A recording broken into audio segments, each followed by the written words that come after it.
Good evening, Mr. President, Mr. Toastmaster, fellow Toastmasters, and most welcome guests.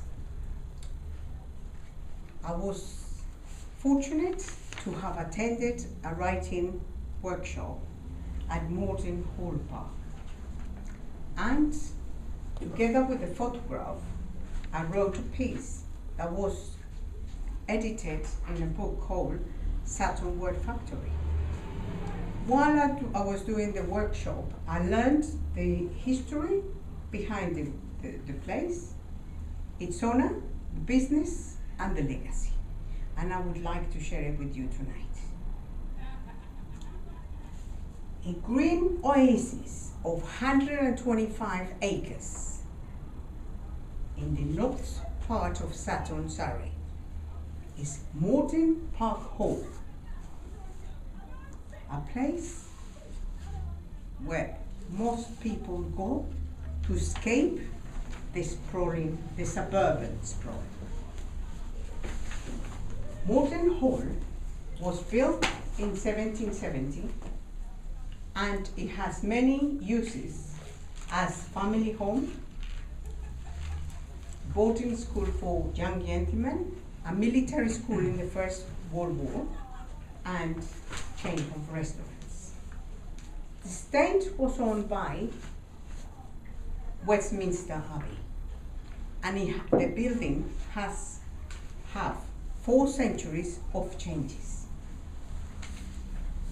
While you walk by the river window, you can admire waterways, ponds, and a lake surrounding the estate. The lush wetlands, the river island, and the water banks they provide home for a variety of plants, animals, insects, and bird life. Watch out for the wildfowl, the heron, and the bright blue of a kingfisher. The Hatfield family was the late owner, and they made Morton Hall Park. They made the money from the snuff milling.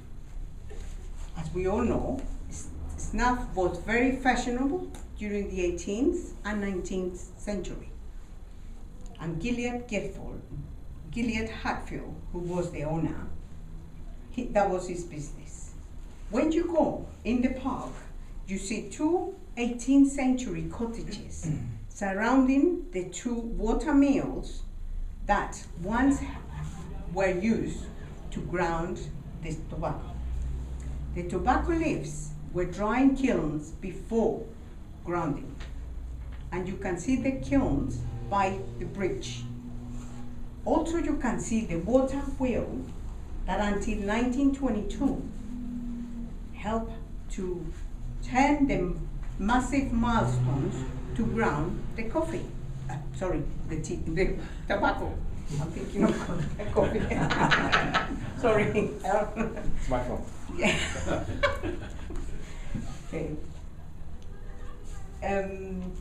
The mills, the snuff mills, one of the houses at present is the Environmental Study Center for children around the area. Gilead Hatfield was a very keen huntsman and a fisherman, and all of his interests reflect on the buildings. In the 19th century building of his stable yard, at the top there is a weather vane in a shape of a trout. Gilead started work and care about his rose garden. Round the cottages, the ornamental trees make a beautiful scenery, and there are a lot of variety of ornamental trees, and one of them is 250 years old. The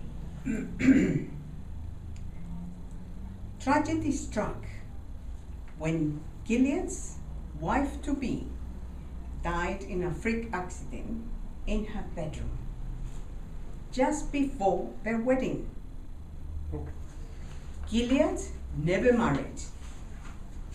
Story says that he died of a broken heart. Then he died in 1941, leaving his beautiful green oasis of 125 acres to the National Trust for everybody, all of us, to enjoy.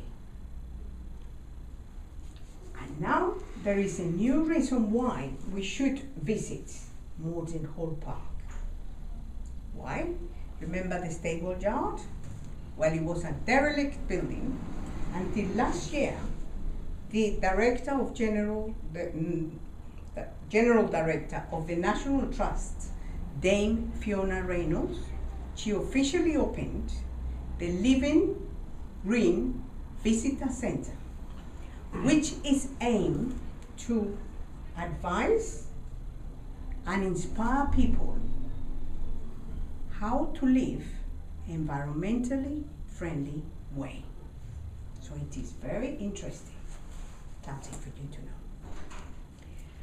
After the workshop, the poet and writer Aif Mannix asked the people in the workshop to write a letter to Gilead after we were told about the history. I summarize what I'm going to tell you, and together with the photograph, as I said at the beginning, it was edited on a book, Saturn Word Factory, and it reads like this. Dear Gilead, it has been a pleasure to know that a person like you, with all the impediments life played on, have thought and care about others. Today, while walking in the midst of Morden Hall Park, where once it was your home, I breathe the clean air and admiring the bridges that put such an enchanting way, making my walk a delightful one. When I'm in the rose garden, I can see you there, trimming and caring for those bushes that you care so much for. On behalf of the whole community, I would like to thank you for this 125 acres of beautiful place as a legacy left by you for all of us to enjoy. In conclusion, no matter what we are or who we are, we will leave a trail behind, and that will reflect upon our attitude to others. So next time you go and see, go to the park, Morden Hall Park, let's remember the lovely legacy left for all of us to enjoy, and such a beautiful, tranquil, and enjoyable place. Good evening.